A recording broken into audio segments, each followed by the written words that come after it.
Batani bawethu masibulise sinamkela kwisiqendu sethu sanamhlanje senkqubo yenu eniyithanda kunene Yilungelo Lakho, it's your right. Ukanti namhlanje sisaqhubeka nokusasaza nokuphatha imiba etshisibunzi. Hlala nathi ke kule yure uthi chuncembe nathi xa siniphathela zonke ingcombolo ngoba wethu namhlanje.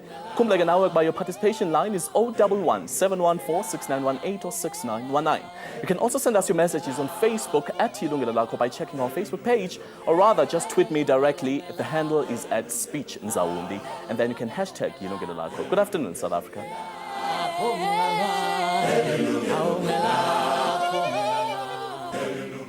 Matric learners who obtained a university entrance last year are flooding universities with hopes to enroll for studies. But many will not be able to do so, all because the high cost of university education has put paid to their dreams, particularly those from poor socio-economic backgrounds. In the ANC's January 8th statement, President Jacob Zuma lamented the high cost of university fees. Have a look at this insert.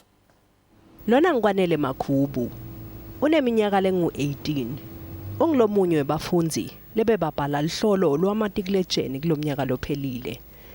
Ekuphumeni kwemiphumela ekuqaleni kwalomnyaka lo mfunzi lobekafunza e-Eureka High School eJozi kwathi akafe injabulo emva kwekuphumelela ngemalengiso. Kumathi ngikhonile ukuthi ngithole u-83 ku English accounting ngithole 65, Afrikaans accounting ngithole 63, and then life science accounting ngithole 85, and then geography it was 64, and then LO was 59. Imiphumela lemihle kangaka yaniketa kwanele lithemba lekuthi utawungena gijima enyuvesi. Kepha lelo themba selishabalele ngoba imali yekubhadala ayibonwa.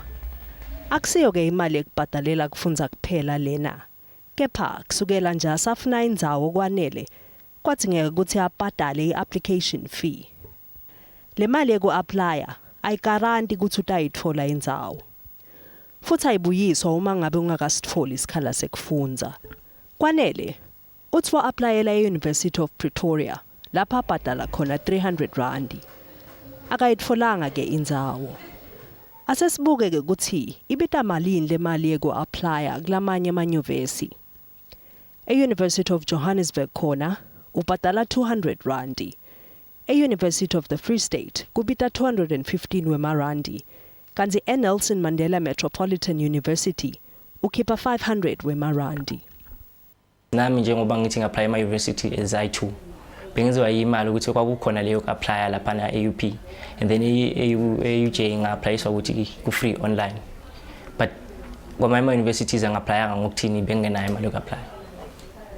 So le ma-course lawa ayenza ukuthi abantu like benga-apply or bengakhona ukuqhubeka nama-studies wabo.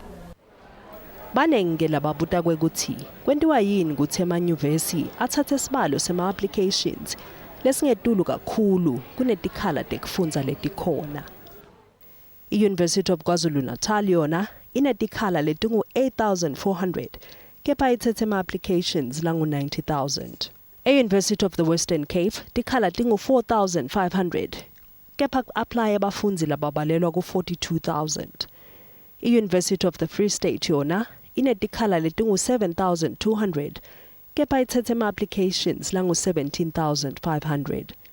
Uma sibuka i-University of Johannesburg kanye ne-University of KwaZulu-Natal kubonakala sengathi imali yekufundza yenyuka nga-2,000 kuya ku-3,000 wemarandi ngeminyaka.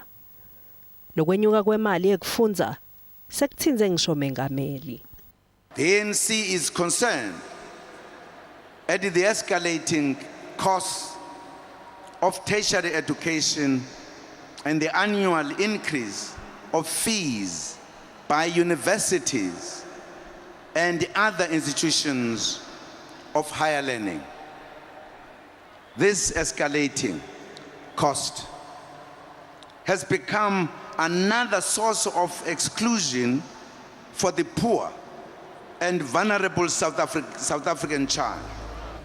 Labo labamele bafunze emanyuvesi i-SRC babhizi ngalesikhathi seminyaka sekuvulwa kwetikolwa. Phela ngilapha lapho bafunzi beta khona uma bateyofuna lisito. I want the SRC to help me to get funding for my courses that I've applied at UJ, because I tried the NSFAS and it's still not approving me. It's saying that my things are on the computer, but there's no reply yet. Last year I was using a bursary from this other company and they decided just to drop us. So they're no longer sponsoring us. So I know that SRC, they do sponsor students. So I'm here to apply for the study trust. I came here because I'm from a boarding school and I wasn't really exposed to the internet. So I couldn't apply last year. So that's the reason why I'm here. Kude umfundzi atfole i-degree enyuvesi, kumele alindzele kubhadala imali lebalelwa ku-300,000 wemarandi. Lokhu kufaka ekhatsi imali yekufundza, indzawo yekuhlala, kanye nekudla. Njengoba ke linyenti lebafundzi liphuma emakhaya langakemi kahle ngasetimalini, bakhalela kuKhutso Ramutla we-SRC e-University of Johannesburg. One thing that we've realized is that NSFAS does not pop in enough money into universities. They pop in money that most of the time only can meet 50% of the applicants that they have. I-NSFAS lithemba lekugcina lebafundzi labanengi, kepha sengathi nayo ibacikelela phansi. Every year we lose a lot of good students. Every year we lose the future of South Africa because of NSFAS. Banengi ke labafana nakwanele, labasindwa imali yekufundza emanyuvesi. Kanti uma ngabe nale NSFAS ingakwadi kubasida, ngiliphi lelinye lithemba lebanalo? Well, upenda lo mbuzo ke ithi ndamkela intwendo zethu zanamhlanje. We're pleased to welcome Ahmed Esop, yena uphuma pha kwi-council yemfundo ephakamileyo, that is the Council of Higher Education. Akambi yedwa guest naye noLuzuko Buku, yena omele umbutho wabafundi, South African Students' Council. We're also hoping to be joined by a representative from NSFAS, but unfortunately they cancelled on the last minute. But the show will go on. Gentlemen, thank you very much for joining us and welcome. Thank you. Now, I'll start with you, Professor. We're facing such a crisis since 2015. We have students who are out in universities, they're looking for, for placement, but then the challenge here is fees, or what would be so-called ridiculous entrance fees. Who regulates these fees? Well, let me just correct you firstly. I'm not a professor, just in case somebody then accuses me of false qualifications. Right. There is no regulation of the funding of what universities charge, either for application fees or for tuition fees. It's determined by institutions themselves based on the income and expenditure patterns that they have. All right. When it comes to, as the council, what exactly do you regulate when it comes to these universities? Well, we broadly have two roles. Our main role is to look at quality assurance. So our job is to ensure that the universities meet the minimum standards from an academic, educational point of view. Yes. And secondly, we have a role in terms of monitoring trends, advising the minister, and the matters on which, when the minister wants to change policy, national policy, he has to ask the advice of the council. When it comes to funding, we know that this is an issue that's been happening over the years. In 2015, being an advisory committee to the minister, have you raised these issues? Have you foreseen funding issues being a problem when it comes to higher education in South Africa? We are currently just completing a 20-year review of higher education, looking at higher education from 1994 to 2014.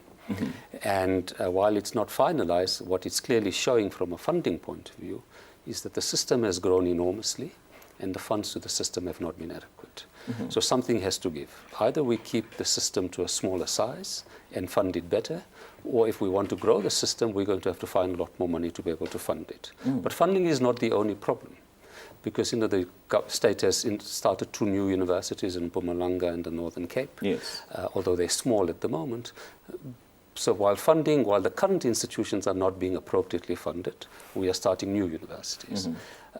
But also we don't always have the human resources, the academic staff with the appropriate qualifications to be able to fill the kinds of posts that we would need in new universities. So we have it's a difficult situation and complex situation. All right. Let's come to you, Luzuko. When Upuma Park, we SASCO, and I believe that a number of universities in South Africa will be the voice for many students, especially those who have been sent back. When it comes to funding, just tell us, what is the general issue? What are the major issues, the thorny issues that Abafundi are facing when it comes to funding for universities? Thanks. Broadly, what we've observed, even through South African budgeting, it appears that there is not enough focus on the question of education, because when you look at the fiscus, it's only 1.4% of the budget that goes through higher education, when in reality the African average is around 1.8%. So we're falling behind even the African average as South Africa.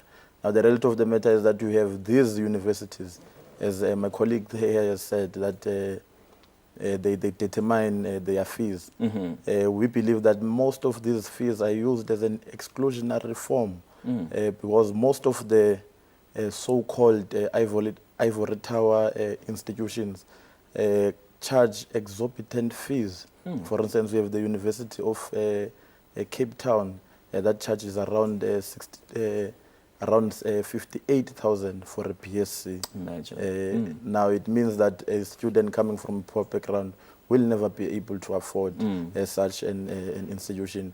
Because the reality of the matter is that even with the NSFAS arrangement, NSFAS is offering packages of around 67,000 per student. So it means that if your course is around 58,000, it literally means that you won't be able to afford the cost of accommodation in that particular institution. So the reality that we are facing is that despite the injection in the budget through NSFAS and through the budget of NSFAS, most of these institutions increase their fees, and as a result of that, it diminishes the benefit that will accrue to the system and to the students. A very interesting point you made there, Luzuko. You said you feel that this is an exclusion form for students who cannot afford. Just elaborate on that, what you mean by that.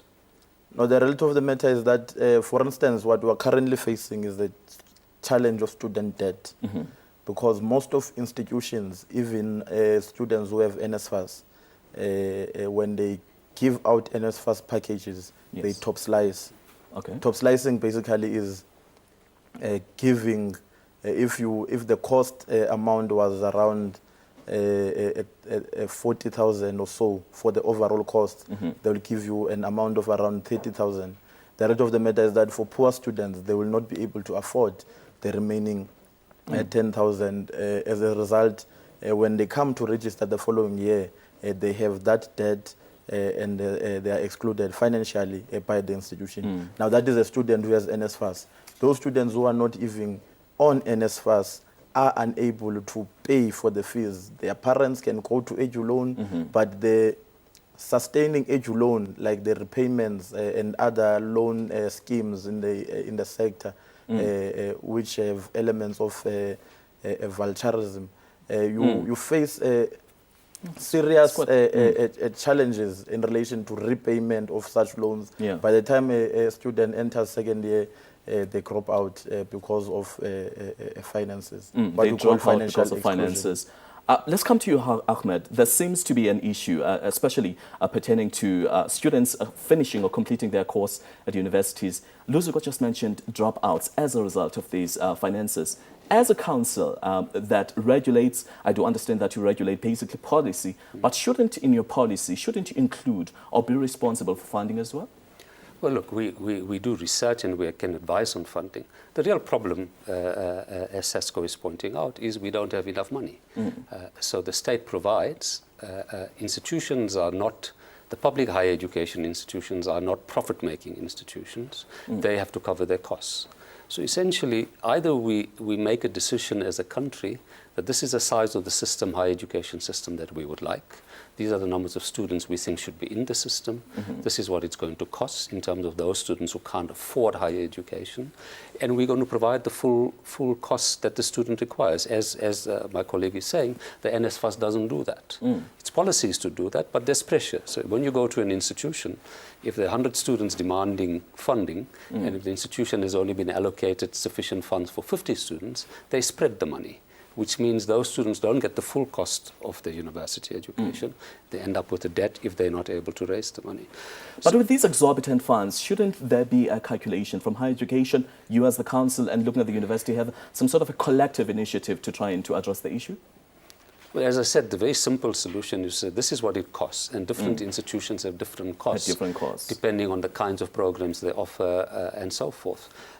It's easy to work out the costs. It's a question of who's going to pay for the costs. All right. The state is not willing to pay for the entire amount. Okay, well, just to let you know that after the break, we'll be joined by a professor from the University of Witwatersrand, that is Wits University, Professor Maluleka. We'll also have a representative from NSFAS, University of Pretoria, rather, and we'll also have a representative from NSFAS. Let's quickly go for an ad break. We'll be back shortly.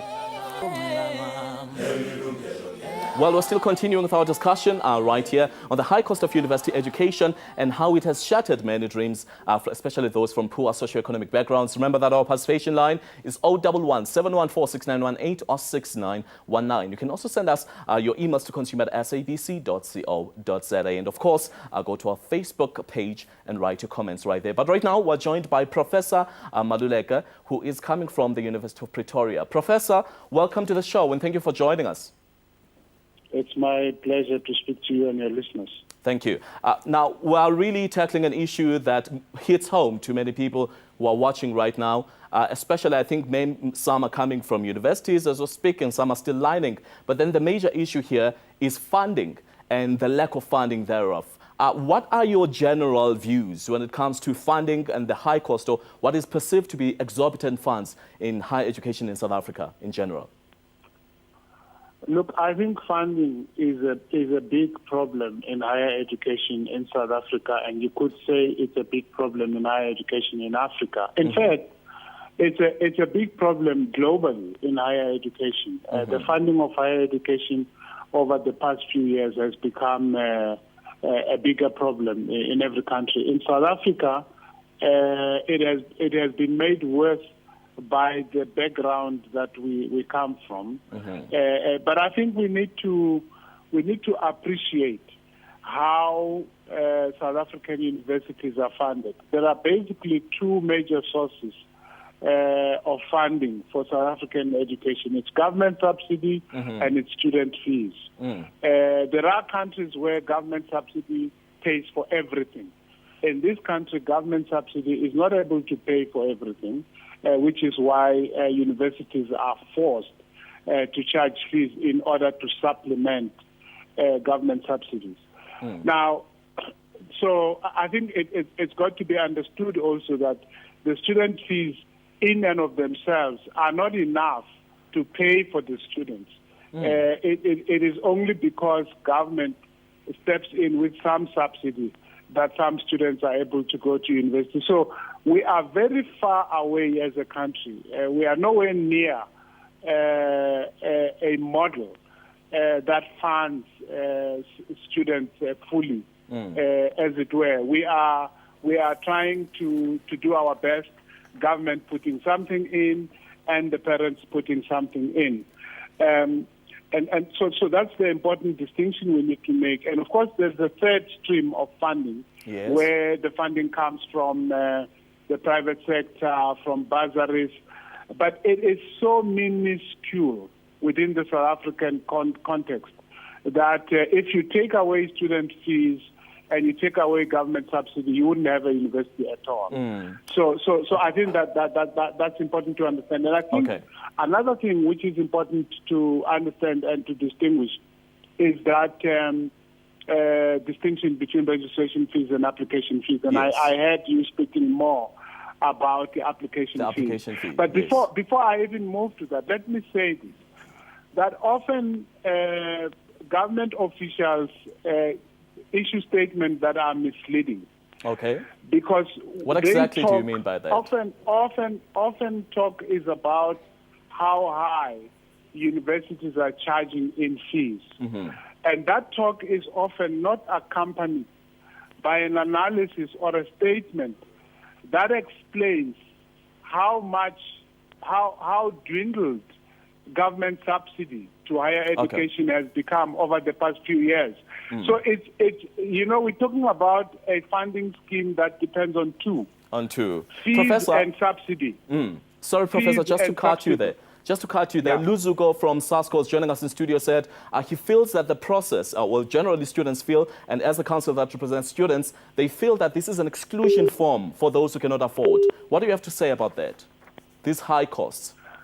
What I'm saying is that if there is exclusion at all, and I'm sure there is, that exclusion must be laid at the door of both government and some institutions. And in my view, I think it must be laid more at the door of government, because institutions are charging fees simply because government is not subsidizing them enough, simply because government is subsidizing them less and less in real terms every year.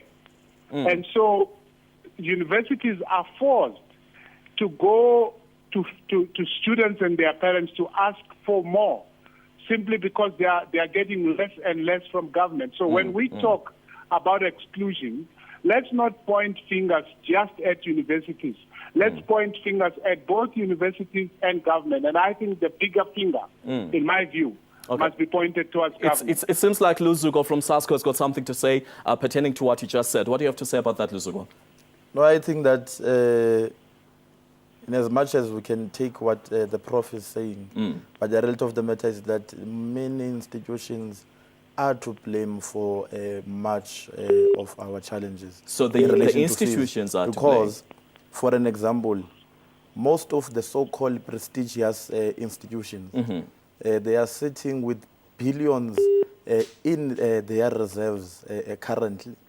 And when we are faced with challenges, such as the lack of funding and so on and so forth, they fail to come to the party and utilize some of their reserves in order to benefit children that are coming from a poor background. I think that it must be a blame put on the institution that they actually do not see themselves as playing a role in our development. Of course, government must be blamed.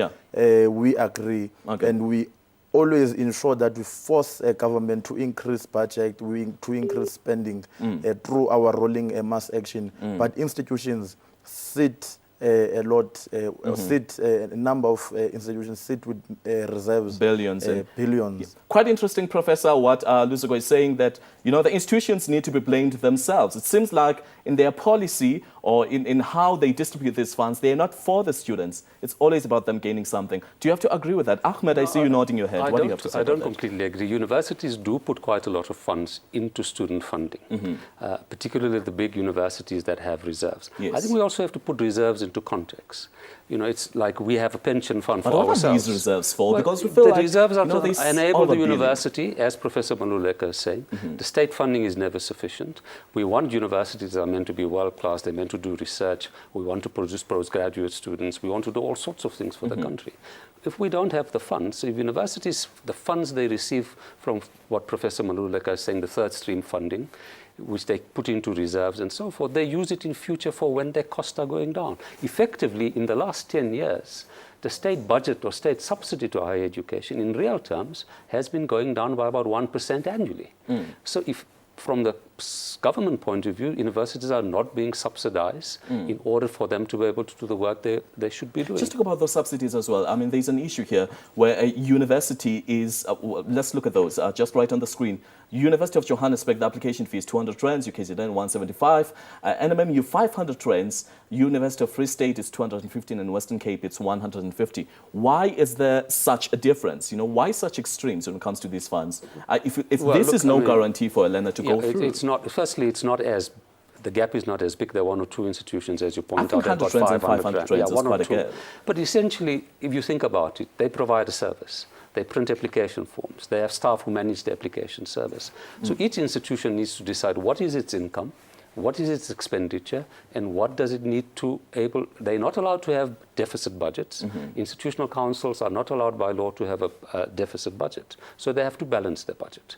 So you work out the costs and you work out what is it you need to recoup. I'm not justifying what they do, but the point is, unless we fund institutions appropriately to cover the costs that students have to meet, we're always going to have that problem. Okay, we're still going to have that problem. Well, we're still taking your messages on our Facebook page at Yilungelo Lakho, so you can send those messages. And of course, just tweet me directly. The handle is @SpeechNzaumbi. I'm just going to read some of your messages you've sent us about the issue that we are dealing with today. Andile Benimhlongo says, this is very bad, and I'm one of them who suffered.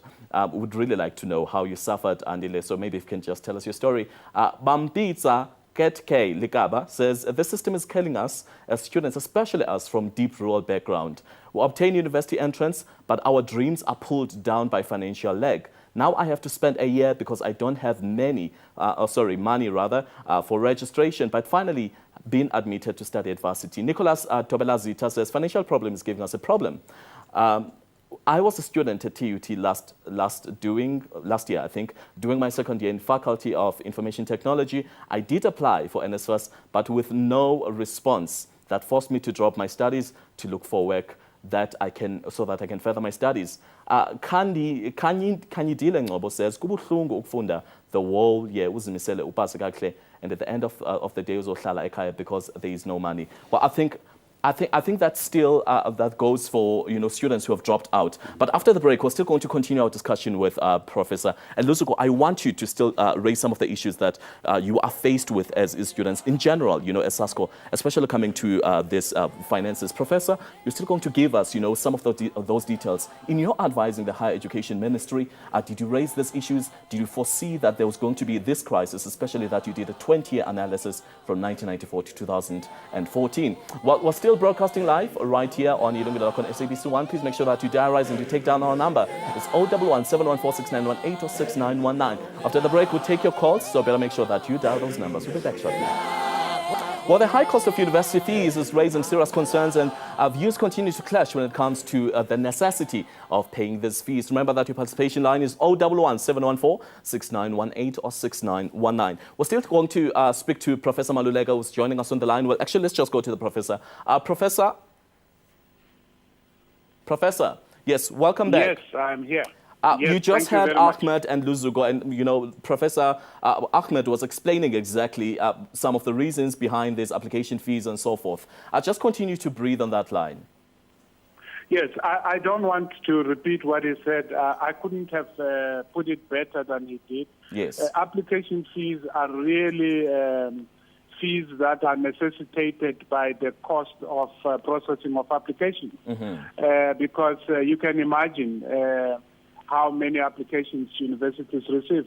They are also indirectly a control measure, because you can't just apply, to every university unless you know what you want to do and where you want to apply.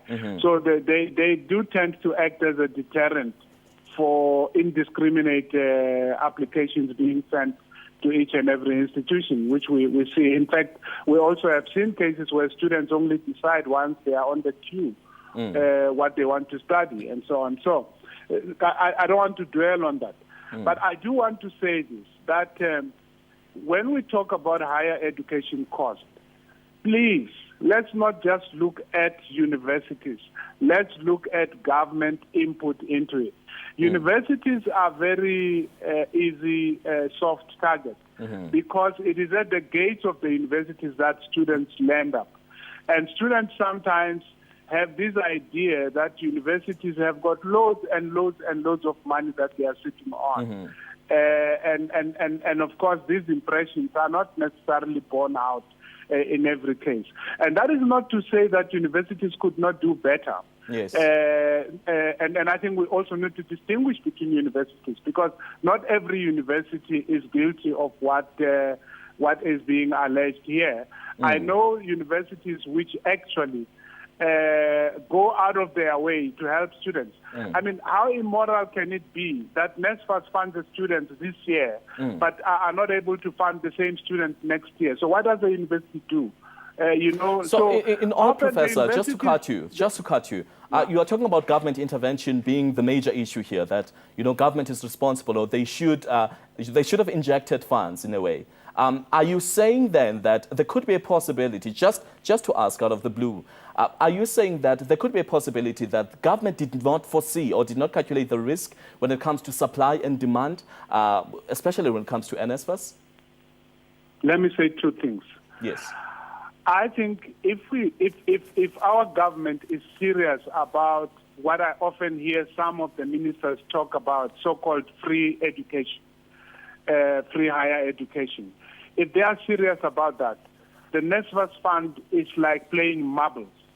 It is really very, if we really want to fund higher education, we ought to be doing at least 10 times more than we are doing now. So I am worried that there is easy talk about blaming universities, easy talk about free education, when in fact there is no concomitant commitment of funds. There's no I mean, look at NSFAS. Why is it that every year we have the same problem in January? What are government officials, what are NSFAS officials doing for the rest of the year? Why don't we know by June already what our problems are going to be next year and then deal with them? You know, so I must tell you that having spent some time in university administration, I really think universities are easy targets to blame, and the issue is slightly more complex than it is put out. Yes. All right. Professor, thank you very much for your input. Hopefully we'll come back to you, but I will still need to get the representative from NSFAS, and hopefully they'll be joining us in this discussion, and then we'll come back to you in Pretoria. But let me come to you, gentlemen. You heard the professor. He says that government, you know, basically, and I still want to come to you as the council. I know that you're a separate body that deals with policy analysis, but you're still advisory somehow to Higher Education Ministry. And Professor Maluleka basically says that government should have seen this coming, and then they should have told people by June that this is the amount that we have, so that we quickly, by then, calculate demand over supply. Well, look, firstly, government knows there's a problem, that the pressure each year when the Matric results come out with the thousands of students who are applying. So it's not something new. I think the decision that government needs to make, which will be very difficult politically to make, is to say this is the size. We're going to restrict the numbers of students who enter higher education, and so that we can fund those who do enter fully and appropriately. And I think we have another problem that I should just point out, which is not solely a funding problem, but there's a lot of wastage in higher education. What do you mean by wastage? Financial wastage. So 50% of the young people who enter higher education drop out without a qualification. They drop out for a range of reasons, which means if we were to bring them more effectively through the system, we'd also be saving money, which could be used to fund other students. Okay, well, let's just quickly go for another ad break. Remember that your line to participate in our discussion is 011 714 6918 or 6919. After the break, we're hoping to have the NSFAS representative who's going to give us all the details when it comes to the crisis that we're currently facing, and especially those who went to universities or those who are already at the university or were attending university on the previous year but cannot be funded this year. Please make sure that you stay with us. We'll be back shortly. 011 714 6918 and 6119 rather is the number to dial. And right now, we're going to go to our NSFAS representative, and that is Kagisho Mamabolo, who's the spokesperson of NSFAS nationally. Kagisho, thank you very much for joining us and welcome to the show. Thank you very much, and thank you for inviting us. Yes. Kagisho, there seems to be an issue. We understand that NSFAS, over the years, we've had many dependents, especially learners who are coming from below average socio-economic backgrounds who depended on NSFAS. But in 2015, we are seeing a different story altogether. NSFAS is unable to cater for these students. How did you get here? The Minister of Higher Education and Training, Dr. Blade Nzimande, has introduced in 2010 the NSFAS Review Committee that looked at the financial ability of NSFAS to cater for the student. And it is known fact that the demand for financial assistance is much greater than the available resources. So we do acknowledge that there is a challenge because the demand has grown over the years. And that's why this year we have a budget of 9.5 billion. And as NSFAS, we believe that in any measure, 9.5 million is a lot of money and should be able to assist us to go a long way. But we do acknowledge the challenge in terms of the increasing demand. Another issue, Kagisho, is that when it comes to this calculation, I do understand that you're acknowledging the issue as higher education, but then there are fears when it comes to what the future holds for prospective graduates. Could we expect this shortage in the future? Should people opt for different funding methods? Or will NSFAS be able to carry this burden in the near future? We will definitely have the challenge going forward. And of course, we cannot apportion this challenge to NSFAS because the mandate of NSFAS to administer funds. Whatever that we receive, we must administer. And we have embarked on a program where we engage private sector and we engage other government departments to assist us in raising funds to accommodate as many as we can. But also what is important is that the National Student Financial Aid Scheme is for the poor people, people who cannot afford. And that's why we've put in selection criteria that determines the poorest of the poor who are eligible and who are academically deserving. And that's why we we need to begin to understand as to who qualifies for NSFAS before we can promise to cater for everybody. Kagisho, there's also been an issue of continuation when it comes to the funding. For the first year, the student will be funded, but then going forward, they will be dropped even though they still have good results. That was a sign on its own, and many people are still concerned that they cannot totally rely on NSFAS. But having said that, you mentioned the issue of the poor being the ones who will be catered on this fund. But what exactly do you mean by poor? Because another issue is that in the selection criteria, a person who is an average earner in South Africa can still not afford a higher education because it's quite steep. So what exactly do you mean by poor? Let's take an example with social development, people who receive grants. In fact, people who receive RDP, for example, you have to prove that you really deserve to get an RDP. And majority of the people who live in those settlements are the ones who would ideally qualify for NSFAS. But also there's a group which you call the missing middle, are the people who cannot afford RDP and neither could afford a bond. So those are the people, majority of whom are using NSFAS. And we had tried by all means that the learners must apply early. Students must apply early so that in our allocation and assessment process, we are able to prioritize. And then they need to provide documents that support that indeed they are deserving. One of the biggest challenges is that we have a high number of students who don't apply on time. We have a high number of students who don't submit supporting documents, which makes it very difficult to administer this money in time. What are some of the reasons when it comes to non-continuity when funding these students? Like I mentioned earlier on, that for the first year, most students will be catered for, but from second year going forward, then this would stop. What we do normally is that we make our allocations upfront to universities. Therefore, we request the institutions to write to us with a list of all the students that do not have money to register so that we can assist them. And in most cases, like for this 2015, we only received a request from University of Port Hare. The other universities haven't complied with that upfront payment. So therefore, it frustrates the students who don't have money for registration. It frustrates the student who may be qualifying for this upfront payment. Seeing that you also mentioned poor being the key word there, shouldn't you be focusing on universities, especially those who, University of Technologies, your former technicons and so forth, that are largely crowded by students who are coming from poor backgrounds? Shouldn't be that your priority, and then moving forward to other universities like your UCTs and VITs? Our priority is to strengthen our system in administering the funds.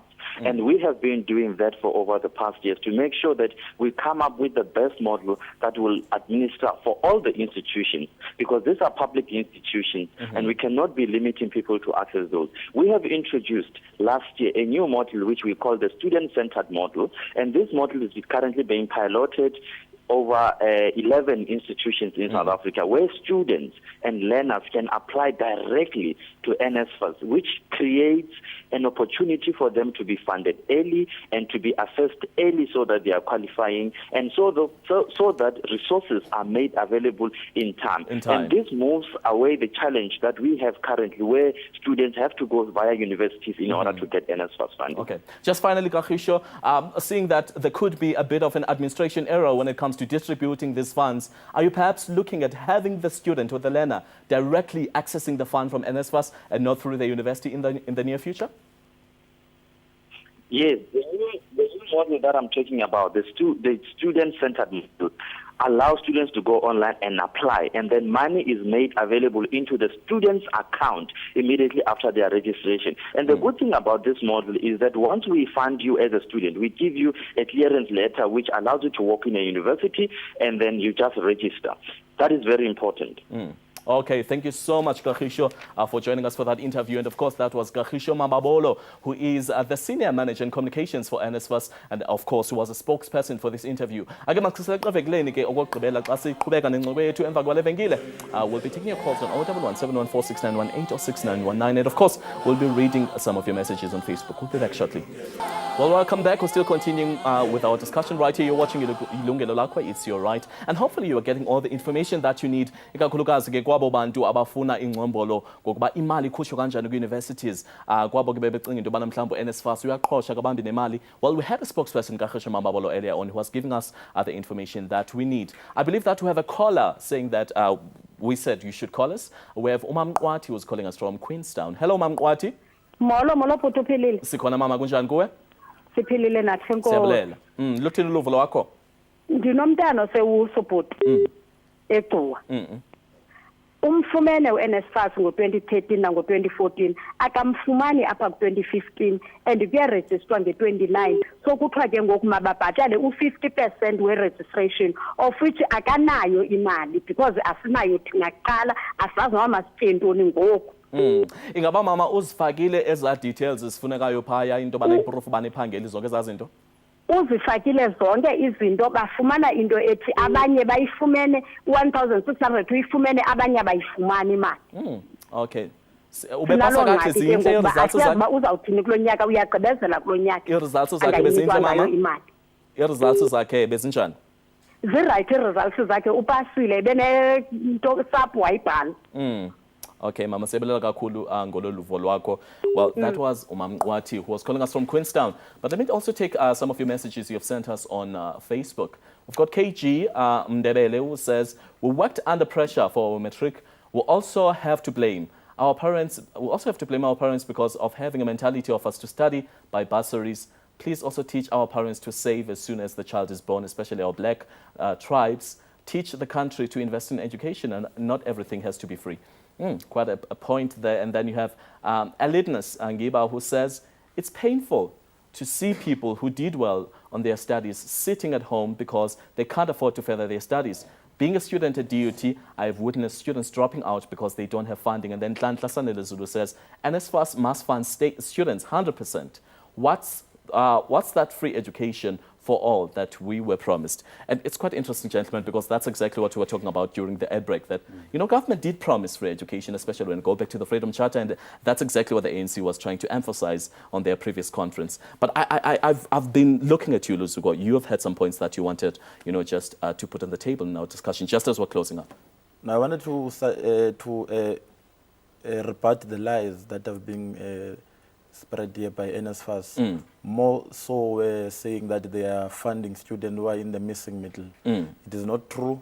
The means test of NSFAS exclude those students, though that the students actually contribute a lot to the student debt that we are having in many institutions. Secondly, the pilot, in some institutions, the pilot has not been fine. For an example, in the University of Venda and in DUT, you have students whose fees were not fully paid.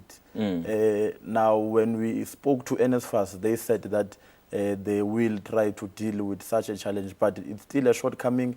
And the same system where a student gets a voucher, in as much as we encourage it, gets a voucher directly from NSFAS, not through the institution, has a challenge of a lack of appeals process. Now, a student cannot go and appeal and plead their case so that it is heard and they are granted the funding. But what I wanted to say, so that the views of my learned colleague here do not go uncontested, more so his views that we ought to shrink the system and fund it more. I think that in a country where there are many poor students. So he was saying we must educate few people and then must educate the view that we must educate few students and fund them better is actually quite elitist. It's a more similar form of apartheid education where a few people were educated and the rest of the people in the country were not. Professor, what do you have to say about that? Well, your views are similar to the apartheid system, by the way. Well, no, I don't agree with that. Very simply, we have a choice.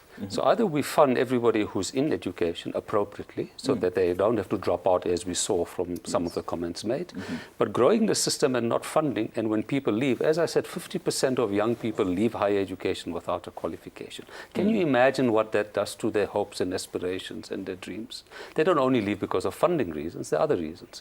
But it's pointless saying to somebody, come into higher education, get a qualification, but you know we're not going to be able to fund you. So it's a revolving door for you. there from NSFAS said they asked for submissions from high institutions, but they only got one from University of Fort Hare. What do you think could have led to that? Was it poor communication or just being rebellious? I don't want to comment on that because I don't know the details. Because if you speak to institutions, institutions would say we sent every year the information, NSFAS doesn't respond.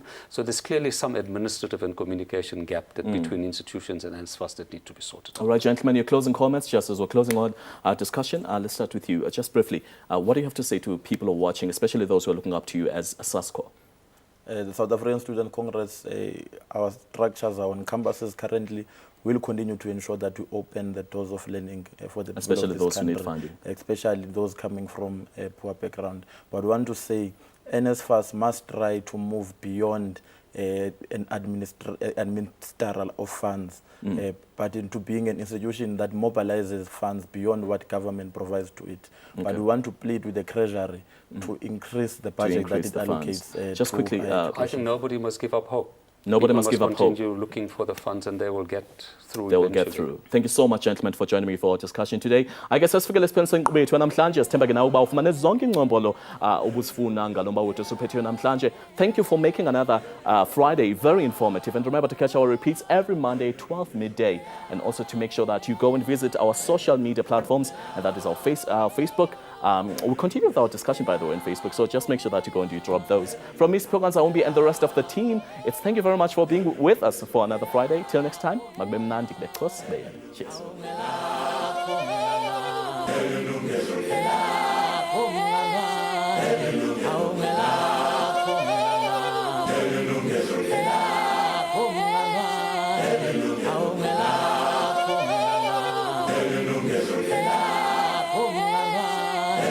Aumela